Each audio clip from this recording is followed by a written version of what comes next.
Destigmatized Mental Health Podcast, Hope in the Valley series, episode 4. We are back with my awesome co-host, Dr. Ashleigh Herrera. And then we also have Johnny and Cheyenne as we discuss on our intros. Everyone, welcome to the podcast. Thanks for having us. Of course. So what we're going to go ahead and talk about today, it's how medication-assisted treatment, the Native American community, as you guys both work for the Bakersfield American Indian Health Project. Yes, we both do. We call it BAIHP for short. Before we even get into the heavy and necessary topic, where can our listeners find you both and the Bakersfield American Indian Health Project? We're located at 501 40th Street. For those living in Bakersfield, we're right behind Memorial Hospital off of San Dimas and 40th. Awesome. Any websites or Instagram that you want to go ahead and plug in? The website is bakersfieldaihp.org. I believe the Instagram is just BAIHP, I believe. And I'll definitely go ahead and plug that in as well as we're doing our episode. And guys, what about your rural clinic? I was going to talk about that too. We also do have one up now in Lake Isabella. And that is on Mountain Mesa Drive, right next to a church. I believe the address is 12308 Mountain Mesa Drive. It's open Monday through Friday, 8 to 5. And we have some staff up there as well now, too. That's still relatively new. Yeah, the address shows Lake Isabella, but for those living out there in the Kern Valley, they'll know it as Mount Mesa area.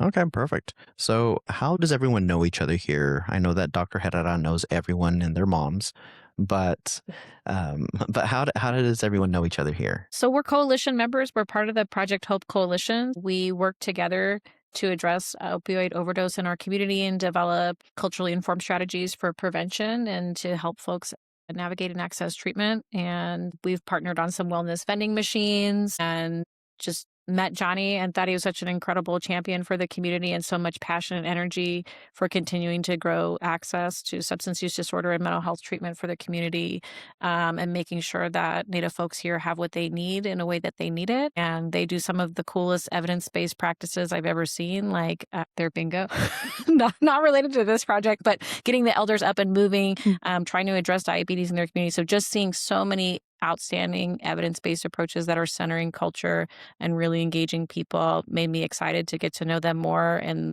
see what kind of good work we could do together. Awesome. And how long has the Bakersfield American Indian Health Project been part of Project Hope? That's a good question. I want to say 4 years, has it been? I met his name is John. He works for Aegis, and he was talking to us about the vending machines and had funding to purchase one and help us sponsor one. And he introduced me to Dr. Herrera, and he said she has a monopoly in Kern County. You want to work with her. And he brought her in and for, a meet and greet, and we hit it off. And I think the three of us have done some work together as well, though, and it's been very successful. So it's been a great relationship ever since. I started in the summer of 2023, starting as a substance abuse counselor. Then I moved into a program supervisor role. And then just last week, I accepted a new one for cultural coordinator. So I'll be able to do, surprise, a lot more stuff with you guys now. Yeah. How cool. A lot less strict, so I'll be able to do a lot more of the cultural stuff, more of back on the substance abuse stuff.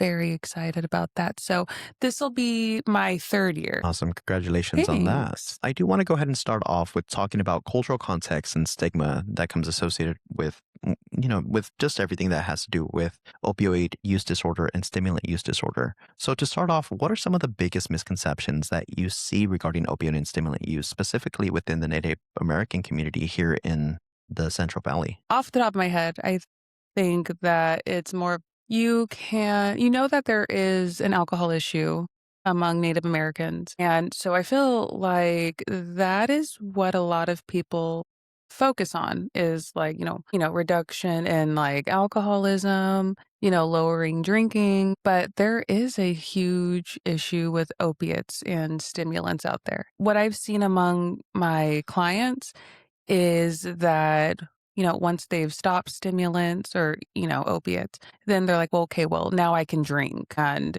that was never my main issue or, vice versa. But it is such a big issue, and culture does play a big part of recovery, but there is still the stigma that, I'm going to do this on my own. And maybe that is like more of like the westernized take of it, where it's like, I just need to work on this myself. But having worked for, past companies that are more of like the westernized way of healing versus, incorporating culture, and they get some things right, but it's you've gotta incorporate your own culture into it. And, just realizing that stimulant use, opiate use isn't just for a lack of a better phrase, like, a white people issue. It's everyone. Everything that different communities use, it does affect other populations. And it's just as dangerous when you think of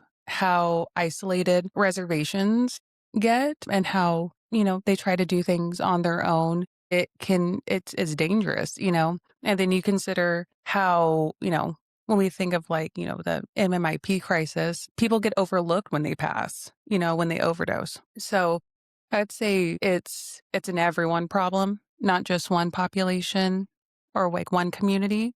It's an everyone issue, honestly.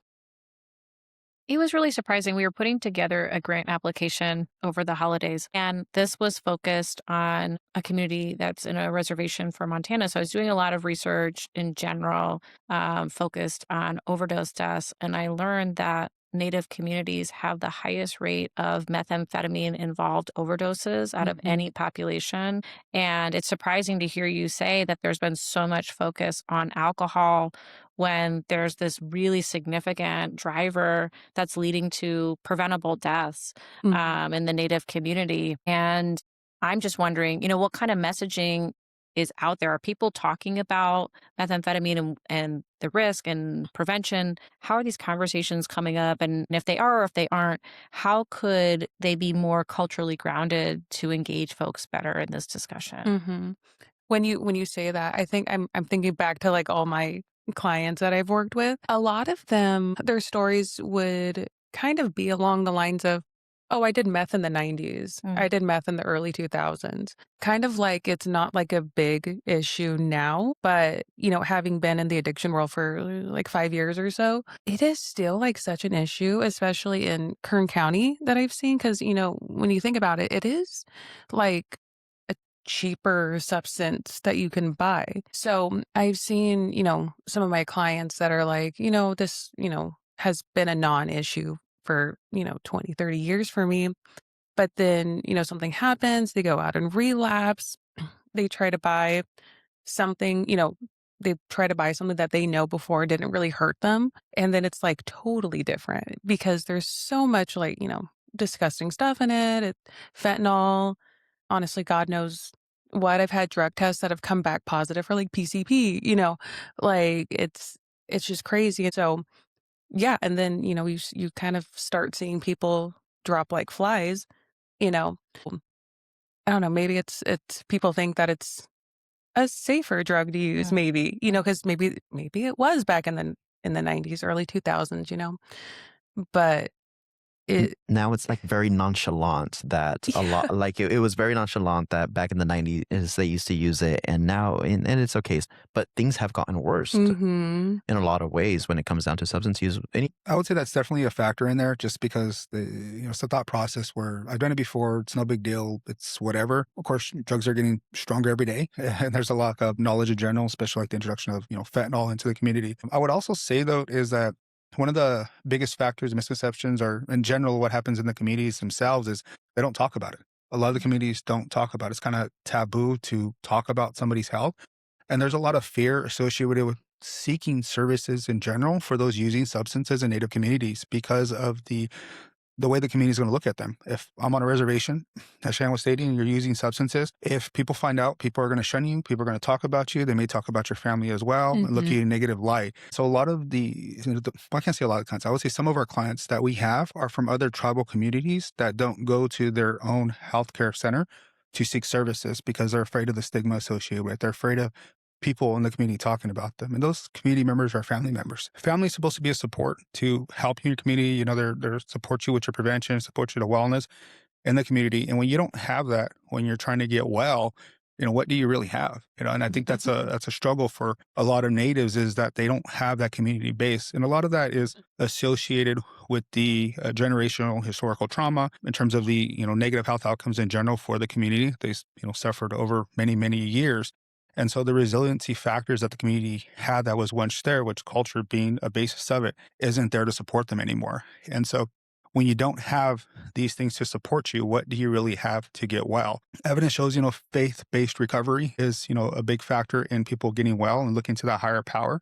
As an organization, we try to promote wellness in general in the community to instill those resiliency factors in the community so that they have them to either avoid or to get well when they're ready to seek wellness. Mhm. You mentioned one thing that's really, and again, I could only speak on my Latino culture. You mentioned the names. Last names are a huge deal Mhm. in our culture. Is that similar in the Native American culture? Yes. If you say a last name in that community, they know your family tree. My wife, whenever she meets somebody from her tribe, they always say, "Well, what's their name?" So, who is her grandmother is what they usually ask. Who is her mom? Who is her grandmother? Who is her great grandma? They always link the family tree and figure out how they're related somehow. And it's just by the name. So, I'm like, oh, yeah, I know that name, or I know that name. And it's a funny story is that's how my wife ended up finding out what tribe she was associated, was just by the last names being shared. Where I was talking to actually one of our board members, and she's like, that name sounds familiar. And then she had her husband text her the family picture of the family tree that he had, and they found out they were cousins. And Mhm. like, hey, this is your grandmother here, your great grandmother, and it looks like she had kids, and then your grandma's brother or aunt or sister is one of them, was their grandmother. And so it was just kind of bizarre. It wasn't a bizarre, but it was kind of just random that it occurred. I wasn't even talking with them; I was talking to somebody else about it. They easily linked like that. Yeah. I'm curious if you guys think that because of the centuries of oppression, right, in the United States and what has happened to Native communities and how they were essentially policed, surveilled, and systematically destroyed, do you think there's a pressure within the community to seem like we don't have problems and that these types of things are not happening here because of the type of, as a way to protect themselves from continued harm, right, for, being over policed or being labeled, being discriminated against? Is there's this idea that we can't afford to have problems? I would say a lot of it is that the community wasn't prepared to deal deal with substance use in general. When you look back, when substances occurred, substances was, brought in from the West. Native Americans, it's not something that really, if it was around, I'm not aware of it though, but I would say it probably wasn't as predominant as it was. You had community there, you had community and culture there to help you get well and help you stay, on track to live well. Whereas when you look back to when those exposures came, the number one thing was alcoholism. Mhm. They weren't just alcoholism; they were paid with alcohol. It was illegal for natives to work, but it was illegal not to work. Native Americans didn't have rights for a long period of time, and they couldn't even practice their culture until the late 1900s. So when you take those into account, the community itself wasn't prepared to deal with the exposure Mhm. that occurred to them. So if you don't know how to deal with it, what do you do? So I feel, and I can't say definitely, this is the case though, but I feel more so it's not talk about it because the community didn't know how to deal with it. Don't talk about it and the problem will solve itself. The talk will go away. And I see that apparent, and to me, I relate to it because that's how my grandmother was. She wouldn't talk about my aunts and uncles using substances. She would act like nothing happened. She'd just go away from it, Mm. avoid the conversation, wouldn't talk about it. And my thought is like you're enabling for one though, but you're also avoiding the situation in general because you don't know how to deal with it. And so that's how I feel is more so with the community than anything. And it's just the lack of having that knowledge of how to deal with it for one, the lack of awareness as well on how substances work, because a lot of natives don't really understand how substances, cause the harm that they do. And so you have that, and then it produces, of course, stigma as well, though, in the community is drawn from that too, though. And then you also have, and this happens, and this is very sad that it happens as well, though. You were talking about the community in Montana. There was a community out in that area of the country. I'm not going to say where exactly. I was at a grantee symposium, and one of the grantees were talking that their community doesn't want to deal with opioids because of who is who that person is in the community is selling those substances. They're related to a tribal chair, one of the tribal members. So when you look at the board members of the tribe, sometimes it's just you can't talk about those people because of their position within the tribe and their authority there. And therefore, there isn't a problem, because if there is a problem, then it's going to make that person look bad. Because when you look at the family names, if one person in the community isn't living well, it reflects on the family in general, which is unfortunate though. And it's not a very healthy way for the community to address substances and stigma. And because if you don't talk about it, then nothing's going to be done about it. And so I think that's one of the thinking back on that community specific itself, and what was shared was just that they didn't want to talk about it because of who people were, and they didn't want the family to look bad. I think there is something to also be said about having been oppressed and policed for so long as well, because there is a level of distrust for government entities, because, you have to consider, like, when we were colonized, and I'm part of the Choctaw tribe. So I was my family is part of the Trail of Tears, and, having to be assimilated and all that. You get nervous to share this information, because you're like, what are they going to do with this information? How are they going to use this information against me, to take down my family, to use against me? So there is, in conjunction with what Johnny said, there is also distrust of, I don't want to go to this strange, we'll say, rehab for lack of a better phrase, because these people, I don't know what they're going to do with this information. I don't know if I can trust them. I don't know if, the MAT medication that they're suggesting is going to be, is going to turn into something like forced sterilization, like that's happened to a lot of Native women. We don't know what's going to happen. So instead, I'm going to be more comfortable and ignore my problem, and I'm going to just see what happens, ignore it until it goes away, something like that. So I feel like there's a lot of moving parts when it comes to Native Americans not getting treatment. You're right. And thinking about it as well, though, I would think it's culturally appropriate treatment as well, though. I don't know how many people I've spoken with in the community and other Native communities as well that have gone through recovery and really felt that the recovery program that they went through really didn't meet their needs. And they struggled with it, though, because culture is a big thing. Whereas you're having to explain these programs sometimes your culture and telling them why you practice certain things. And it's very personal. Culture is very personal. It's like, why do I smudge? What is sweat for? When a family member dies, what is a cry? And you're having to be vulnerable and express to other people what you're going through in that moment. Whereas just dealing with the situation is a struggle within itself, though. And so even though people may be sympathetic, people may be understanding and try to work with you on it, and you're in a program, let's say, you got to explain why you have these practices and why you're wanting to do certain things or why you need to go through certain things in terms of culture. It really makes yourself feel very vulnerable and exposed. And then when you're already going through recovery as well, to some extent, when you're explaining these things, you feel judged. Because they're basically judging what you're telling them. I need a sweat because it's going to cleanse me, because it's going to heal me, though. I need a sweat because it's going to, purify me. It's medicine. And you're telling somebody that, and you're waiting for them to make a decision, on whether or not they're going to allow you to practice it. It's very, very personal, and it could be very hurtful to some extent, especially if your request gets denied. Yeah. And that kind of goes into my next question. I'm curious about the invisible side of this. What does the stigma look like in the community, and how do people successfully break through that shame to ask for help, if that even happens? I feel like the judgment is probably the biggest part of the stigma. I've had a lot of clients where Johnny and I work that have been like, oh, mind you, I'm a substance abuse counselor. I'm never telling, anyone whatever a client's told me, right? But even at our organization, we do have a lot of families that go there, and they'll go to things together.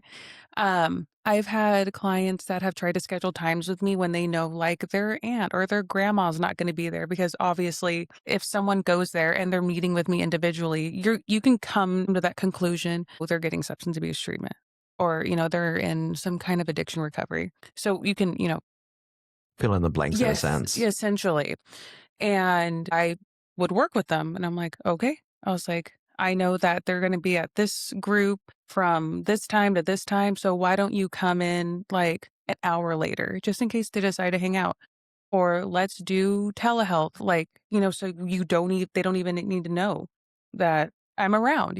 There is a lot of judgment and there is a lot of shame. And maybe that's not even like a cultural thing, because I know that that happens in all kinds of families, but there is like to extent like for, example, like my nephew is addicted to opiates. So me as an aunt, I'm going to feel shame for our family because it's a shameful thing. So there is a lot of that. There is, when I think back to my clients, there's a lot of isolation, a lot of just disappearing. If I don't hear from a couple of them for a couple weeks at a time, I know like I'm going to send like one of our like community healthcare workers out there to do a home visit just in case, to make sure they're okay, because they will isolate. Or typically what I'll try to do ahead of time is to get some kind of release of information for like a partner, someone that they do trust, to be like, okay, I can't get a hold of so and so. So let me, try their wife, because I know they're probably in like a shame spiral and,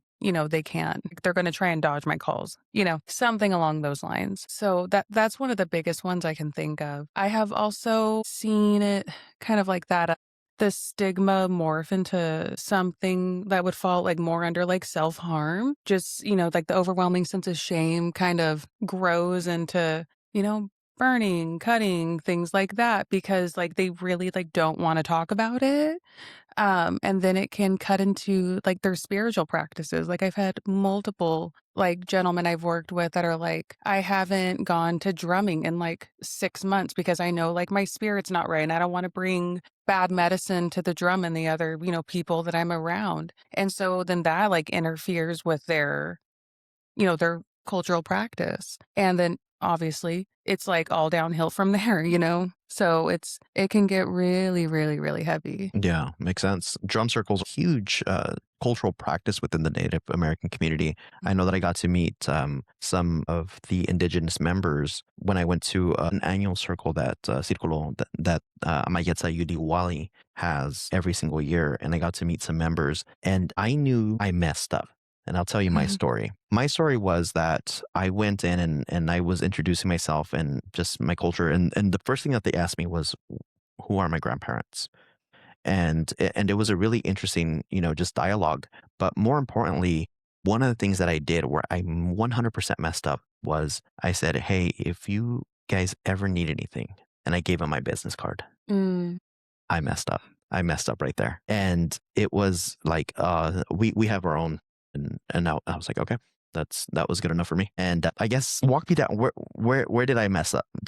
I know where I messed up, but for our listeners and our viewers, where did I mess up? Honestly, if you met them for the first time, then who are you? Exactly. Why are you here? Why is a head doctor here trying to get us in? What do you want from us? So I think it's more of a perception of looking for self-gain than anything else. Trust is one of the main factors in the community. And if they don't know you, they're not going to trust you, though. And the community talks in general as well, though. When you speak to, essentially, and I tell new hires and I tell my staff, though, is that whenever you meet one Native in the community at the clinic, everybody else is going to know who you are. You're going to be at an event and people are just going to talk to you randomly and know exactly who you are and what you do, because they communicate more so behind the scenes. And so coming in to the Native community, if you're really there to support, you come in, you don't talk, you listen. If they talk to you, yes, you talk, but you don't throw yourself out there. And it's very different in the community. And even a handshake can be a big difference.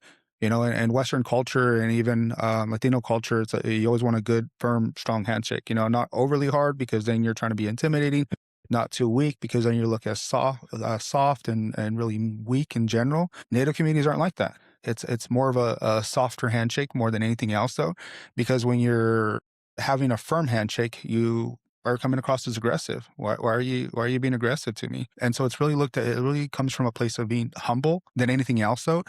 And even in some communities as well, especially when it comes to like tribal councils, is you don't talk at all. You come in if you're invited, you sit and you listen. You don't talk unless you're talked to. And that's just how the communities work in general, where you have to come into it in a good way, but also in a humble as well. Trust me, I definitely got humbled right then and there.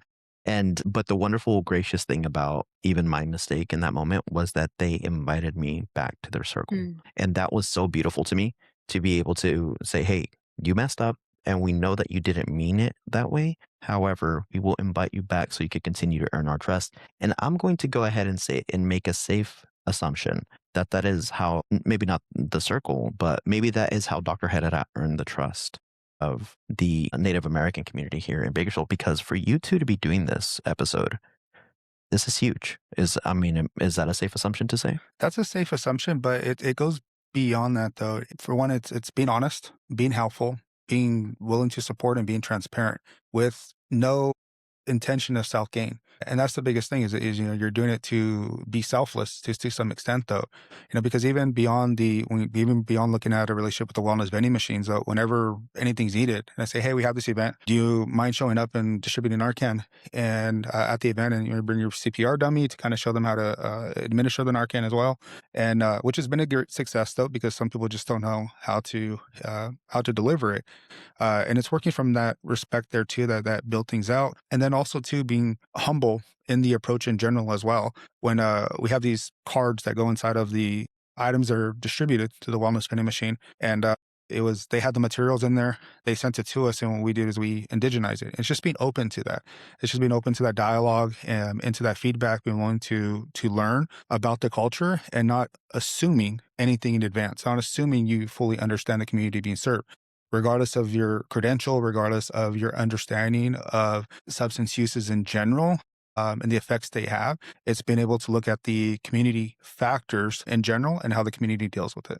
Sure. Any encounters that you have had, Dr. Herrera, with the indigenous community here in Kern County that, especially as it relates towards the research and the work that you're doing, that is assisting everyone, not just the Native American community? So I think what's been really powerful is that we've been learning together about how do you launch this novel intervention in our community. And like Johnny was saying, it was starting all the way at the beginning as partners in developing it together. So they took over the design elements, right? They know what are people going to be interested in seeing, is going to draw them in, is messaging that's going to be accessible and acceptable. And they should be in charge of that, right? Because they have ownership of that program.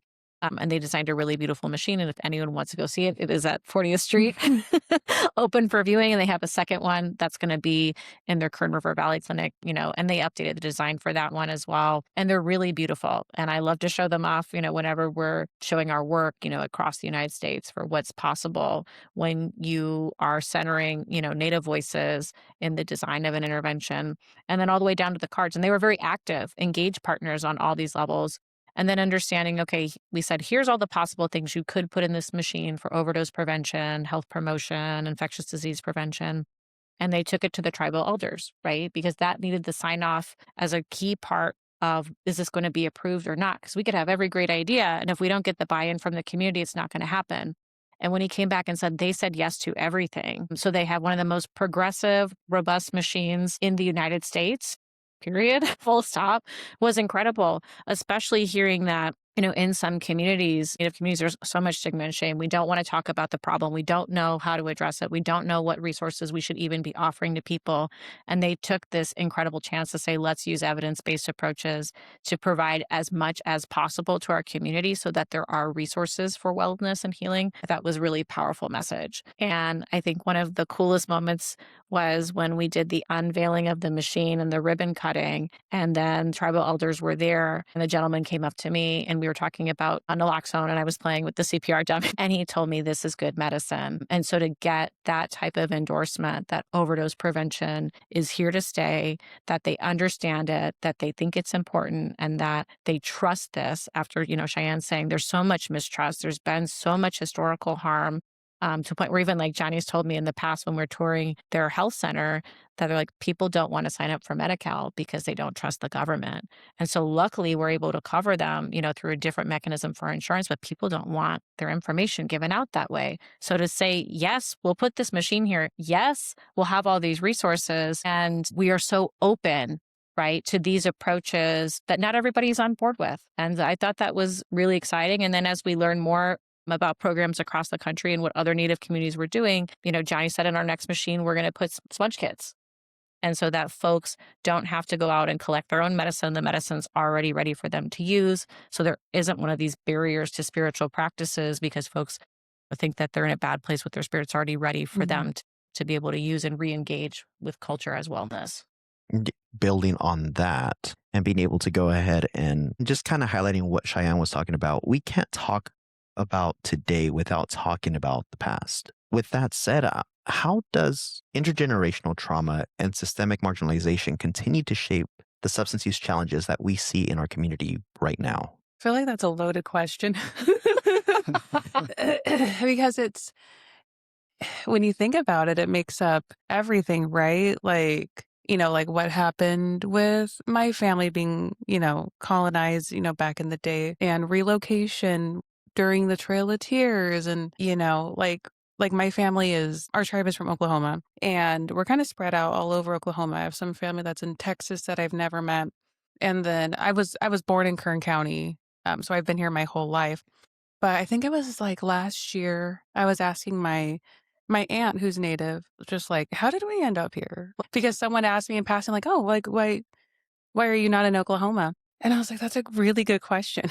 Like, 'cause I don't know, right? My dad, who's my native parent, my mom's white. My dad was kind of private about everything. We were raised very Christian. We were raised very like no, traditional spiritual practices. And so I asked my aunt, I was like, how did we end up here? Because like I know my dad's birth certificate says Oklahoma, yours says Texas. So like what happened? And she had told me it was because their mom was fleeing CPS because she had schizophrenia. And she, had family here. And that's how our whole family ended up here. And I was like, I had no idea. And I was like, why did I not know that? And she was like, well, we had a really bad childhood. Like, we just had a really bad childhood. We didn't talk about it, And I feel like that's just like a good example. It's like you have these family secrets and they get passed down, and you just like, some people just like don't know that that's what they're dealing with, And then like for like schizophrenia, for example, and I'm sure you guys are aware, like certain drugs can like trigger like early stages of schizophrenia. So when I think about like, what if I had been like a teenager and I was experimenting with hallucinogens? Like, what if I, had that pre-existing and that just like triggered it? You know what I mean? But I didn't know, so I couldn't empower myself to like be careful. It just, trickles all the way down. So I feel like it's something it's really important to be transparent, like with your children, for example, right? Luckily, because my dad has had a history of substance abuse, he was very transparent with us about don't do this, don't do this, don't do this, right? Instead of hiding it, luckily. But like we've been talking about, like sometimes it is just kind of like a secret and you don't share that with people. And so when you have the knowledge of what your history looks like, you can make better informed decisions for yourself as you grow. And like, okay, like I know I have like a history of addiction in my family. I know I have a history of like severe mental illness in my family. So let me try to make the best choices I can. And sometimes sometimes people don't go that route. They're kind of like, I know I've met people that are like, this is like what I'm destined to be. So I can't fight it. I'm not going to do anything about it. And it happens, when you kind of have more of like an apathetic approach, and that's fine. It's just needing to know that this is what we're kind of up against. So we have the option to make better decisions. But I feel like it still controls a lot of things. Like, even though like I'm aware more so of my family history now, it's still like in my conscience, like, okay, like let me make a better decision because of X, Y, and Z. So I feel like it can be hard to get out of that. You feel like that's like what you're destined to wind up as. Johnny, any thoughts on that? Oh yeah. You're like, So oh actually, yeah. well, a lot of things come to mind while Shannon was speaking. One of the big things we hear as well, working at BAIHP, is that people that are newly introduced to the community and just finding out that they're Native American in general. It happens all the time. Mm-hmm. I have a staff member that just found out they were Native after they turned 18, graduated from high school, found out they were Native just in conversation, and they looked to their dad like, why are you just telling me this now? And they go through a whole, they thought they were just Mexican. And you kind of go through reassess, who you are and your cultural identity, though, something you thought you were, something you weren't. It's not uncommon. We hear the stories where a family member, or somebody who just found out they were Native on like one of their parents' deathbeds, their parents basically dying, and they found out they were Native at that point, though. And then you have those that knew they were Native, but didn't know what tribe they were from, don't know anything about the culture, don't know anything about the community. And, and when they find that information out, they're going through, to some extent, an identity crisis of discovering who you are. I think one of the biggest factors, though, when you look at substance use in general, though, is in people that don't use, what were the preventative factors that prevented them from using substances, though? And the biggest one, I go back to is community and culture are huge factors, just having that there. When you don't have that, you're at a higher risk of using substances in general, though, especially if you don't have a cultural identity. And I think those are some of the big things that are out there in the community one of the biggest things that affect the community are those factors in general, though. Just knowing that information and knowing who you are when you don't have it. The other thing with you look at generational historical trauma is that, Native Americans weren't able to openly practice their culture until just over 50 years ago. And so there was a long period of time where some of the language was lost and some of the culture was lost. And this isn't all tribes, though, but I would say it does affect a large number of tribes, though, where they lost a lot of their identity in general. And so for a lot of them, it's having to rediscover, the tribes themselves having to rediscover who they are, redevelop the language for it. And then you're having to teach the language because, at this point, there's some tribes where there's this elder who's like 80, 90 years old, and they're the only person who grew up, really learned the language. And then they're teaching everybody else, including the other elders, the language. And they're trying to document that so that they have it, so they can revitalize their culture in general. Then you have some tribes as well where they, have experienced, a loss of a lot of culture in general, and they adopt, though, from other tribes as well. You mentioned drumming earlier. Well, not all tribes drum. They don't, and so, but you'll see a lot of those tribes, members still practicing drumming. And it's because they feel that it's cultural identity. They're adopting it as part of their culture, though. But that's not what their tribe traditionally did, though, or practice. Makes a lot of sense. I do want to segue towards being able to go ahead and talk about treatment and trusted messengers. So we talked a lot about Western medicine, but traditional and cultural healing practices, do you feel are most vital to incorporate in alongside those medications for opioid use disorders or MOUDs? And, just given that you've been working with this population, Cheyenne, I'm definitely curious what your thoughts are. I feel like having those messengers is really important. Like I know for myself, having worked at more like westernized medical substance abuse recovery places, we would offer there was always the option for MAT services, but there was kind of like the overwhelming sense of that's not real sobriety. And when it came to cultural practices, it's kind of like, yeah, we can offer that. Like we'll cross that bridge when we get there instead of like trying to like actively learn. And so when I started working at BAIHP, it was kind of like scrapping what I had learned previously and trying to, okay, like this person relapsed, we don't have to kick them out of our program, type situation. So I feel like I've been able to see like how important not just like the getting this person sober is, but let's use everything that we have at hand. So like MAT services, MOUDs, things like that. And let's also incorporate the cultural practices as well too, because that's only going to help, right? Even if it's something as like simple as like, let's smudge before and after. So we can make sure that you're leaving on a good note instead of like having this like really heavy conversation and then like, okay, see you next week. It kind of wraps everything up nicely together. I want to add to that as well, though, but even though like Cheyenne mentioned incorporating smudging, for example, you look at smudging, you look at song, you look at sweat, though, it's not just practicing it. It's also having somebody actually from the community who can actually practice it and lead it, I guess. No, yeah, it's true. Trying to word it properly, but like, if I say, hey, we want to do smudging, and then let's say, hey, how do you smudge? And I say, okay, well, this is how you smudge. And I kind of explain it. And there's no right or wrong way to smudge, in general, but I give you the basis and you say, hey, I can do that. It doesn't mean that you should be out there smudging though. You know what I mean? Yes. Everybody though, in a community or anybody in a talking circle though. So it's encouraged that, if you want to smudge, we'll give you medicine. You want to practice it, then practice it. But it doesn't make you automatically certified though or approved to deliver it. I mean, you can, but it's who you are and the trust you have in the community and what you're representing is a big factor in it though. It doesn't mean you should be afraid to practice it though, to offer it. But where I'm getting at though is that make sure whoever's doing it is a trusted member of the community though, and really stand by whatever they're practicing as well.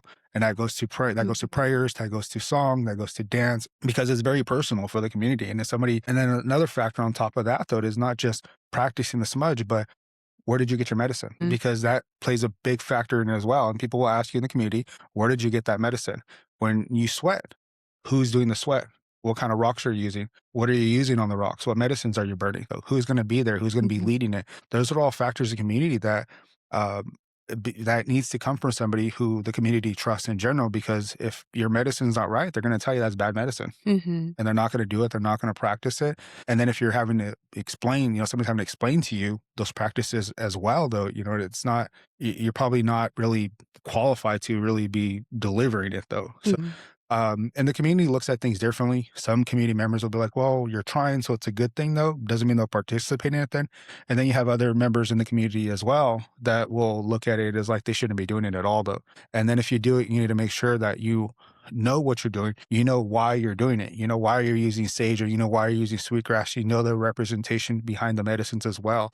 And so you really didn't know fully what you're doing. Otherwise, the community is going to look at you in a different way. And to some extent, you are going to be judged for the way you are. I think, again, programs need to be built in and with community. You can't come on in the end and, slap on a sweat and say, this is a culturally informed practice. It shouldn't be an afterthought. It shouldn't be like, oh, we'll cross that bridge when we get there. If you're understanding that these are cultural practices important to the individual during assessment, they should be built in across treatment and figuring out who are those trusted providers in the community to help them access and reconnect with these practices in a way that's meaningful to them and not just, as a token. I think that it's really easy, again, it keeps coming back to trust, especially for folks who are on the outside, how easily that can be violated, and how important it is to be showing up, be honest, transparent, and saying what we don't know. So if folks are having to seek services in our community that, cannot be provided by BAIHP because you guys cannot do every single service in the community yet,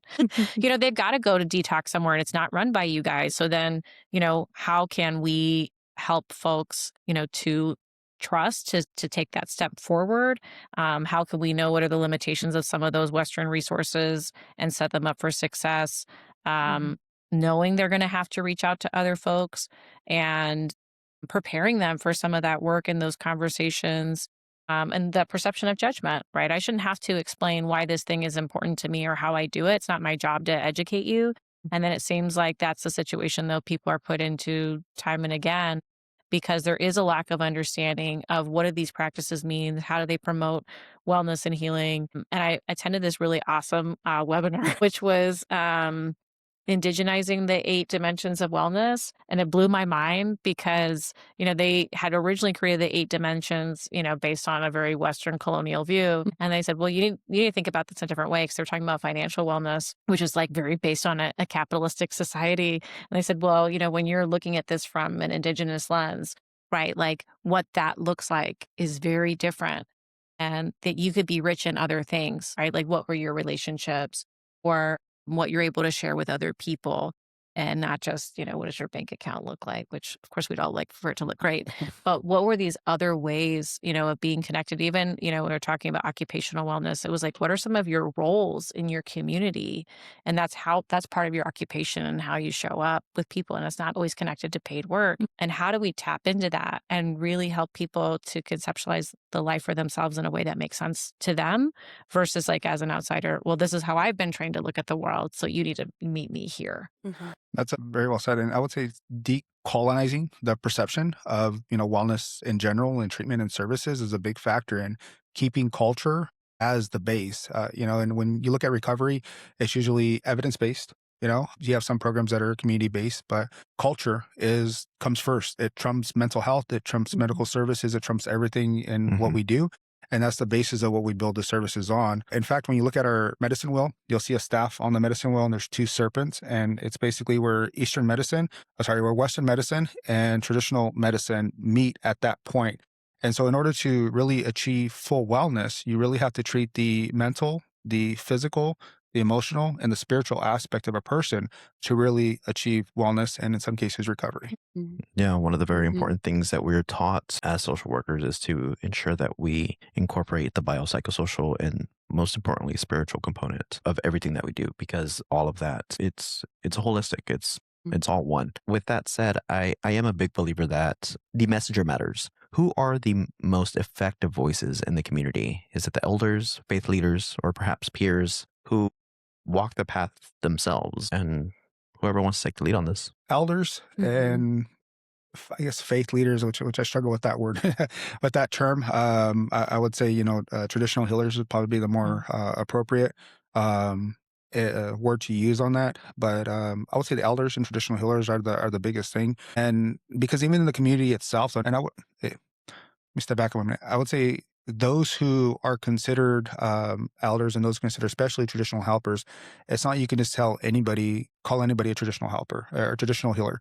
It's something that's really earned because even if you see, let's say Cheyenne's out there smudging, Cheyenne's out there leading a talking circle, Cheyenne might be out there leading a sweat. It doesn't mean she's a traditional healer. It means she's trusted to lead these practices, though, but it doesn't make her a traditional healer. The people who are traditional healers in the community are considered those that are really strong and not just their faith, but they bring what they call strong medicine to it, though. And so there's a certain way the community views those, and people are very reluctant to want to even take that on, even if they know all the information, even if they know the ways. Some people refuse to be categorized like because they'll be like, I'm not living in that life right now, though. I know the information, I'm living well, but I'm not living to that level of standard, though. And so that's perception there. Elders, of course, as well. Elders bring, wealth of information, decades of knowledge that's been passed down from generation to generation. And so elders are generally pretty part of the community that really meets. Elders are looked at in the community in general to really provide that insight in the community. As when we started re-engaging the community after, when I brought into the organization, we had several changes. And when we wanted to re-engage our community, really grow and expand the services that we were in the community, we focused on the elders. Dr. Herrera mentioned, bingo size is what we use. And it was bringing the elders in for our falls reduction program, building that relationship with them. And they would then tell their kids and their grandchildren, hey, come into BAIHP, get services for whatever you need. It's okay. You can trust them because their approval goes a long way, and without their approval, the community's not going to show up. Makes a lot of sense. Cheyenne, any thoughts there? No, I totally agree. Even if I have a few of the women at our community members at work that trust me, that doesn't mean I'm like the world's best traditional healer. You know what I mean? I just, have some of the women that trust me. I think that is an important thing to understand. But yeah, I agree. Elders and traditional healers as well, for sure. Yeah. Talking about the just genders, if one of the things that I'm definitely curious as a social worker and just understanding my culture, I like to talk about this a lot because in my culture, one of the areas that I believe can definitely be improved is the area of what we call machismo or masculinity, where it's a patriarchal structure. And I guess I'm curious from your perspective, are there gender biases or taboos or expectations in the Native community that make the journey to recovery look a little bit different for men versus women? And I can start with you, Cheyenne. I feel this is very interesting, a very interesting topic to me too, because like with my tribe, we're a matriarchal tribe, and that's traditionally how it was, right? The women typically made the decisions, and then, you kind of go from there. But because of colonization and assimilating to Western culture, a lot of things do become like patriarchal, right? That's just kind of how things have worked out. And so I feel like it's going to be different for everyone. I have found, like in my experience, that a lot of treatment can be done co-ed, but then there are spaces specifically for men and then for women. And I have found that it is difficult for The clients that are transgender, non-binary, identify as two-spirit, it could be a little tricky in that sense. So, like, that's something I'm still researching quite a bit to figure out how can we incorporate that, even if, someone's trans, they could, or a trans woman, they could join like a women's circle. But then in my brain, I'm like, okay, well, how would the elders react to that? You know what I mean? It can be difficult. And I foresee that it may be something that's difficult. But I feel like we're getting to a place that is a lot more accepting. I have found in the more westernized places that I've worked that I've had like trans clients, they've been very accepted, which has been great. But then there is still that weird, awkward space for those who are genderqueer, non-binary, and it's just, you're kind of not in one way or another, which honestly may just be fixed with like a 2S LGBTQIA group or something like that, right? So I feel like that's still a work in progress. Johnny, any thoughts? Yeah, just kind of back to what Cheyenne was saying though, yeah, there are a lot of tribes that were matriarchal. And when colonialism, came about, there was a lot of confusion with the tribes because the women are the ones of power, though, the ones that were authority, the ones that spoke for the tribe, though. And it doesn't mean that they were the ones out there, hunting and gathering. They were just considered the leaders, though, because everybody had their own type of role that they delivered. And we still don't see that today. I would say majority of the elders that we have at the clinic that, that speak to the community are usually they're the aunties, the grandmas. They're the ones that are there, the main person of their family leading it. When you look at other practices and culture, though, in the community, you look at, let's say, drumming, for example. Drumming, we have drumming available, but it's just men that can drum. There are some women drum groups, but many of the cultures that we have from representing the tribes that drum, it's just the men are allowed to drum. Now, it doesn't mean we couldn't have women drum, but at the drum we have, because of those that lead it and how it's traditionally been run, it's just the men. If we had a woman that knew how to drum and knew the songs, we would allow the drumming to happen. And it's interesting though with some of the tribes though when it comes to drumming in general though, is because there's different views on drumming, on where drumming originated from. Some of the drummers, when you drum, like especially when you come to our drum group, they sing at a higher pitch. Well, the reason they sing at the higher pitch is because the men went off to war. And so the women had to teach the young boys to drum to pass on the songs because they were the ones that were able to drum. And so they sung at the high pitch because that's how the women sung at a higher pitch. And that was their registry in a sense. Yes. And so when you look at how they're singing, it's influenced by that though. But however, the men can still only drum fourth then. And there's other things of the culture as well though. Now when it comes to like beating, when it comes to regalia making, those are open to any gender to practice it though. But a lot of times it's not just being open and what gender can do it. It's finding somebody in the community who can lead those traditional practices, who are willing to engage the community, though, to teach other members of the community those cultural practices in general. And I think that's where kind of the more struggle comes into, though, on us offering services, is having somebody willing to do it, though. That there's a lack of people with knowledge, though. It's just feeling somebody who feels that they're in the right place to be able to lead those activities that we have going on at the clinic. I wanted to ask a question because I'm curious. You guys provided a really good context for understanding the importance of tribal elders and traditional healers as trusted sources of information. How do you think they go about sharing information, whether it was about prevention, like here's something we need to be aware of, like you were saying, these risks, like here's some mental health concerns and how substance use could affect mental health, or whether it's that, hey, this is actually this is good medicine. Like we can trust Narcan or we could trust MOUD. How did those conversations happen? Is this like one-on-one? Is this at talking circles? Is this something where, having like community presentations at your facility because they trust you? How does this information get passed on? I know for me specifically, if it comes up like during like a one-on-one session, then that's when I'll share it. Like, hey, these are some options. Like, do you have Narcan? Have you heard of Suboxone? Things like that. Then that's something. And these are things I'm sharing with clients that I know trust me and they call me for help and, things like that. So I know like for me, that's how I get that information out there. And I always offer, I'm like, if you want me to talk to your family, let me talk to your family. If you feel comfortable or if they want to pop in, like, let's have a discussion about it. Because maybe they don't know about it. Mm. Maybe they don't know that's an option because the first time they got sober was in the 2000s and Suboxone wasn't even a thing yet, you know? So I just, try to give them little bits of information and knowledge throughout sessions, you know? So I, I think a lot of it is who the person is that's driving the initiative or supporting it, because trust is a huge factor. With our clinic and our CEO is well trusted by the board, and I've worked with them for over 6 years. I've been at the organization, and so I've built a level of trust with them as well. So they trust my boss, and they trust myself to drive some of the work that we're doing and some of the initiatives that we're pushing. They of course still have their biases or unconscious biases as well, on some of the work that we propose to do. And it's been able to justify it, though, and is having those conversations. But part of it is trusting our judgment and them actually willing to even ask, why we're doing it, or ask questions. Because in some communities too, and sometimes it happens, if they don't trust the person who's driving the work, they can just say no. They don't need to ask Mhm. why. They can just vote no, we're not going to do that. And so one of the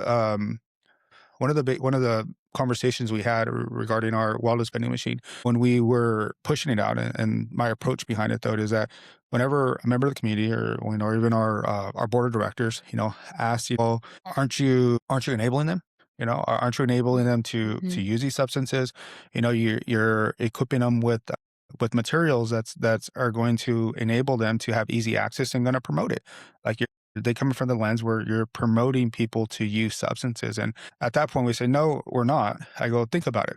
If a person's going to use, are they going to say they're not easily accessible supplies, I'm not going to use? Are they going to go out and find it? Mhm. Well, they're probably going to go out and find it. I'm like, somebody who really wants to do something, they're going to do it regardless of Mhm. what you say, regardless of what you do. I go, so what this machine does is it promotes wellness. So let's say a person comes in here and they get Narcan. Now they won't want the Narcan just in case they overdose. They might not need it for themselves. They might need it for a friend. They might need it Mhm. for a family member. They might want it just in case. I go, but let's say they are using substances, and they are self-harm. When you open up the bag, and I give them the bag and they give them a kit, and they have these little cards inserts in them. And the cards have a list of supplies in there. And then on the other side, it talks about substance use in general. I go, so a person may come in here for the supply, but they're also going to leave with the card with resources on it.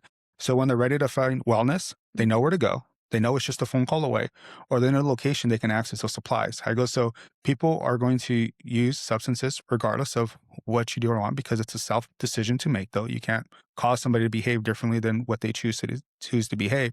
I go, but when they're ready to seek wellness, when they're ready to find wellness, we'll be just a phone call away. Mhm. Yeah. You guys are doing an amazing job with the wellness machines. I'm curious about how to address a lot of the practical issues, especially in the rural areas that affect a lot of the native population. How can we work towards solving the practical issues like transportation, lack of local providers in these rural areas that keep people from this care? That's a loaded question You love my because I loaded feel like questions, don't that's what you? we're always trying to figure out. It's like, well, how can we solve the transportation issue in, the Kern River Valley area, something that I think has been great and has been working is, uh, the community members up there getting into like healthcare, getting into mental health, and then turning around and helping their own communities. I have found that that's been very, very effective because they know the population up there. They know that this person doesn't like to be bothered, so let's not call them every week. They'll come to us when they're ready. That's as far as I've gotten with it so far because I've just seen that that's been effective, but I know that that's not realistic for a lot of people. Or, some people aren't into, the medical field, behavioral health field. Yeah. They're not able to um, afford school, things like that, So maybe putting more money into those low income communities would honestly be a big piece of the puzzle. I think you guys have started. I mean, like you put a brick and mortar up that Mhm. there's a space that people can go to access services and care that is run by you guys, not, a third party, never going to understand or pretend to understand the community and its needs. And that you understand that this is an employment opportunity for people, Mhm. right? And then also when you're employing people from the community who know community members, this is going to help again to build trust in this area where you guys are your services are new to, you guys aren't new to. Mm. And that, like you're saying, the rural workforce expansion is critical. That you put up the machines so that there is a way for people to access resources, even if they don't want to talk or if people aren't available to talk. And I know you guys do telehealth. So I don't want to minimize, like you guys are very creative in trying to address the needs of the rural communities. And I think it's invaluable, for that you guys are in that space, and I hope you keep showing up in more spaces. Yeah, absolutely. So I would say the biggest challenge, ultimately what it comes down to is funding. That's just the number one thing it comes down to is being able to fund services, for offering rural services. Our clinic itself that was purchased in the Lake Isabella area was actually funded through funding for enhanced care management. And so right now the clinic only operates in offering enhanced care management services, or putting the wellness vending machine there to be offer, supplies to the community there as well. I mean, eventually, as we acquire additional funding for staffing, we're going to expand the services offered there. So ECM kind of got us the clinic there to open the door to provide services, and we're building on that. To share a couple of things though. So for one, the Lake Isabella area though, which we call the Kern River Valley, Kern County Public Health Department actually conducted a community needs assessment. They did it in 2023. And in that report, they included the overdose death rates per zip code in Kern County. And the top 3 zip codes are in the Kern River Valley for overdose deaths. And so the greatest need in the county, even though there's a smaller population there, though, has the highest overdose death rates in Kern County. Now, with that, Kern County Behavioral Health and Recovery Services, they received the opioid settlement funds from, the pass-through from the state for the opioid settlements. And they did a community assessment throughout the county. And I attended the one that we did specifically for the Native population at Owens Valley Career Development Center in Lake Isabella. And one of the number one things that was mentioned is that there's just a lack of providers to be able to offer services, and that even when the locations that were offering those services there, they were very limited, and it could take them anywhere from a month and a half to be able to start receiving SUD services when they're ready. Now, when someone's ready to receive services, they're ready to see services at that moment. It's not next week, it's not later. If you don't get them in now, they may not come back though, And so with those factors in mind, though, is where we look at it from having the clinic there, though. If somebody came in for requesting services, and although this clinic primarily offers enhanced care management services, though, we still have telehealth services available in the community, and we could still send providers up to that location that only need a room to be able to meet with the community there. Now, we have that now. Then the additional thing beyond that, though, is that you also have to look at building the trust in the community. They know who we are. We built the trust down here, though. We have a lot of people membership from tribal communities from that area, though, that can, vouch for us, where you say, though. But the trust still needs to be built beyond that, though, because they need to say, okay, now you guys are here. What services you're providing? And so as the, clinic continues to exist, and as we continue to offer services and expand the services, it's going to grow the trust the community has in us, because they may come with us for ECM services. They may be okay with accessing the vending machine, but it doesn't mean that they're going to want to come in for substance use services yet. They want to see the work that we've done, and they're still looking at us and seeing what would be offered there. And it's not just offering the services, it's the commitment behind it. Earlier in the podcast, Cheyenne had mentioned about contacting clients that haven't come in a while. One of the things I believe, Cheyenne, we're still doing, so correct me if I'm wrong, is that we're contacting clients that haven't come in a while. If it's been over a certain period of time, they call the clients just to wellness check-in. Hey, how are you doing? Is there anything that you need? And it's just making sure that they're continuing to live well, continuing that things are going well for them and they don't need anything. Because sometimes when people may come regularly for services, but when they really need something, they tend to shy away. They tend to seclude themselves from everybody else. So it's just kind of that wellness check-in, just to say, hey, we're here if you need anything from us. Whatever you may be going through, though, or if you're just taking a break from the clinic, or you just decided you don't need to come anymore, whatever it is, we're here for you. And that just shows a lot of, as well, when you're building trust in that regard, that is being able to show that sense of consistency, that you are there, that you are present. That will ensure that the individual feels heard and valued, because most of the time they are isolated and secluded, especially in the Kern River Valley. They'll just kind of stay on themselves, kind of do their routine, and they may not necessarily feel that they are heard or valued. And that simple phone call could just do wonders. Exactly. And you brought up something in your question too. You talked about transportation. So we know the internet signal is not the greatest out there. So even if you want to offer telehealth services to somebody who's living out that community, they may not have a phone, for one, though. And even if they have a phone, it doesn't mean they're going to have cell signal where they live. We actually provide transportation services at that clinic. So we'll actually go pick up our clients out, even here in Bakersfield. We'll pick them up. We'll take them to the clinic for services, and then we'll drop them back off after the services. So it's really about removing barrier. And as in some of our programs as well, we offer certain incentives for them as well. I know and some of the services we have like gift cards that they can receive gift cards for participating in. And as we are able to find additional funding and acquire, we want to expand on those as well, though, because sometimes it's the incentive that draws them in just to see it. But if you're able to promote wellness with them, provide, education or, still some prevention and resiliency factors in them, then that's what we're shooting for as well. The gift cards that releases the same level of endorphins as it would normally kind of using. Isn't that correct? I mean, if like for contingency management approach, so it would be, if they're intentionally testing negative for a substance and then getting the gift card as an incentive to continue the behavior, that's great. But, also, I think you guys are really responsive to social determinants of health, right? Like you have the food pantry, you understand transportation's a barrier. You understand that social connection's important, right? All these ways that you're seeing health as multidimensional versus just you're using or not using.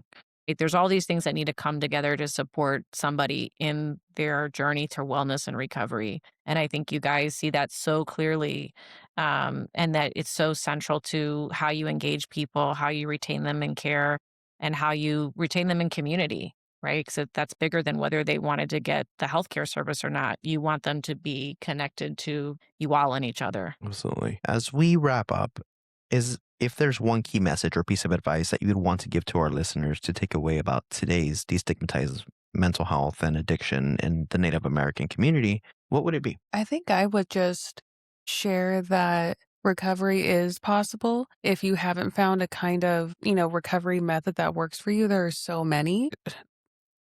Like outside of like AANA, there's a ton of secular recovery at our organization. We do Red Road and Wellbriety, which is a Native American holistic recovery or type of way for recovery. And it's possible. And there's, if you're looking for that kind of help, it's everywhere. Or reach out to us and we'll navigate you somewhere. I would say culture is medicine. Culture is prevention. And to our communities members out there, you are worthy. For anyone that is interested in learning more about the Bakersfield American Indian Health Project, you could go ahead and visit their website at bakersfieldaihp.org. You could go ahead and visit them at 501 40th Street in Bakersfield. Their number is 661-327-4030. And if you want more information on Hope in the Valley, you could go ahead and check them out as well at hopeinthevalleyca.org. Anything else that maybe I didn't ask that you may have wished that I would have asked in this episode? Honestly, nothing that I could think of right offhand. I would just say maybe, what somebody can do to get started on the wellness vending machines if they were interested in establishing one at their clinic or organization, though. I would just defer them to reach out to Dr. Herrera here. Even though she might not serve all parts of the country, I know that she's willing to share her knowledge. She supported Tule River when they were looking at establishing their wellness vending machine as well with them. She gave them a wealth of information and insights and considerations for the machine. Lessons learned, a lot of it is in stocking and maintaining them as well, which they end up launching their machine. And I haven't checked in with them, but last I heard when they launched it, that it was well received by the community. I think we hit a lot of topics that were important. Yeah. Awesome. Thanks for having us. To my awesome co-host, Dr. Herrera, any final thoughts before we conclude our episode? I think keep talking to one another, even if you can't share something with everyone, you're not ready for that yet. Find the trusted people in your life, who are worthy of the type of disclosure, and know that you're not alone. Other people are struggling.